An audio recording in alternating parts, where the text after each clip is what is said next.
Com o El Niño em curso, os agricultores devem estar atentos para o manejo da safra de soja 23-24, que começa a ser semeada agora em setembro. As condições devem ser bem diferentes dos últimos 3 ciclos, que estavam sob a influência de um laninha.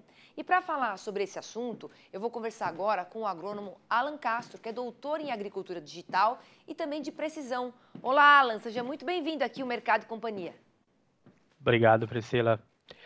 Primeiro, eu gostaria de ressaltar, ótima pergunta. Eu acho que vale lembrar a situação que o país vive. Nós viemos de 3 anos sem um fenômeno diferente. Com isso, nós tivemos, por exemplo, no sul, uma seca intensa, 3 safras seguidas. E para essa safra atual, nós vamos ter um caminho um pouco diferente, onde vocês já conseguem acompanhar nos noticiários o volume excessivo de chuvas. Isso pode acarretar vários prejuízos para a agricultura, se não tomada as decisões corretas de gerenciamento do campo.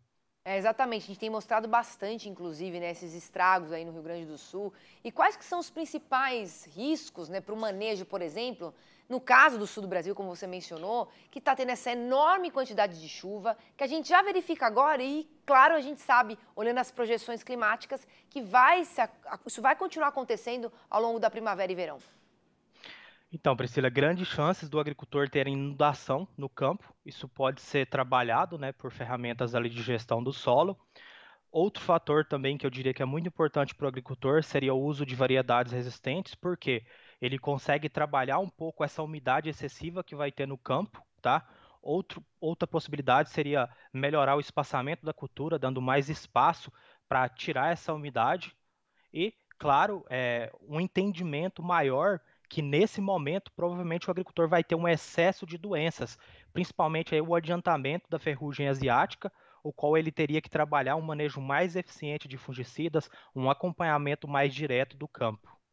E a atenção também para o início da safra, né, Alan, ela é muito importante, porque a gente sabe que começar bem garante que a gente também termine muito bem. Qual que é a sua dica, por exemplo, para áreas como o Norte e o Nordeste, ou até mesmo o Brasil Central, que estão vindo de um longo período sem chuva e vão enfrentar uma certa instabilidade na distribuição da umidade?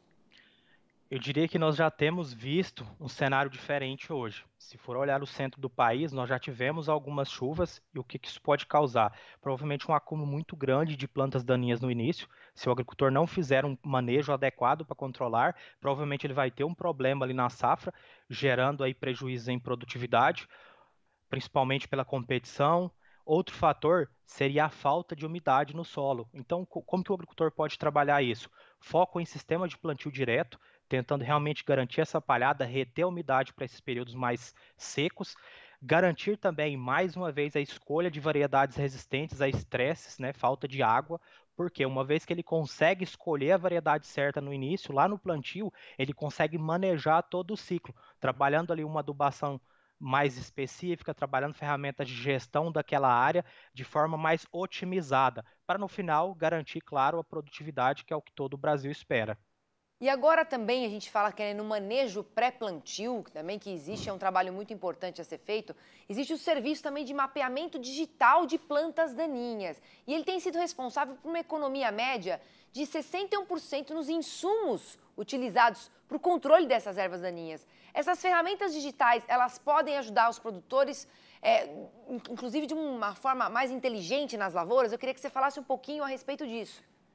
Então, Priscila, sempre que eu falo sobre agricultura digital, eu gosto de mencionar uma comparação, até uma analogia com a medicina. A agricultura digital, ela vai suportar o agricultor naquela primeira etapa, que é o diagnóstico. Então, imagina que uma vez que você realiza um mapeamento digital de plantas daninhas na sua área, por exemplo, por meio de drones, você consegue não só otimizar, como você mencionou, né, a parte de economia, 61%, que eu diria que é um valor muito alto, e é um valor que nós podemos até chegar a 80, 90% em alguns casos, mas também garantir outros resultados, como a otimização daquele recurso, que é realmente o agricultor aplicar a quantidade certa no local certo, garantindo aí mais sustentabilidade, porque nós vamos passar por um momento de seca no norte, por exemplo. Com esses mapas, a cada 1.000 hectares, um agricultor conseguiria ali economizar mais ou menos 36 mil litros de água. Então, é uma região que provavelmente vai ter a falta do recurso hídrico, é uma solução que pode agregar. Além, claro, o incremento em produtividade, uma vez que você suporta toda essa cultura a não ter aquela competição ao longo do ciclo, né, com as plantas daninhas.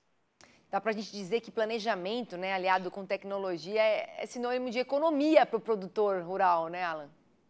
Total, eu diria que eles têm que andar de mãos dadas durante todo o ciclo da cultura. Perfeito.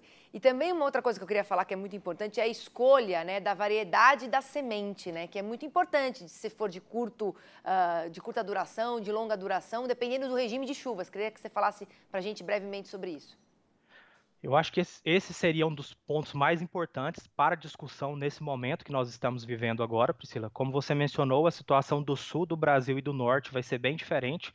Imagine que em situações que você vai ter um volume excessivo de chuvas, o agricultor teria que entrar com uma variedade mais resistente a doenças, porque isso vai acontecer numa intensidade muito maior. E quando nós fomos, né, por exemplo, para uma região mais norte do Brasil, vai acontecer a falta de água. Então, nesse caso, a escolha de uma variedade mais resistente, de acordo com aquela região específica, vai conseguir atender a demanda do agricultor, entregar um melhor resultado e, claro, né, nós esperamos mais uma safra recorde e provavelmente essa vai ser uma das maiores que nós tivemos na história do Brasil e do mundo. Ou seja, foco nas sementes de ciclo curto, de ciclo longo. Obrigada, viu, Alan, pela sua participação aqui. Um ótimo feriado, aproveite. Imagina, eu que agradeço pelo convite.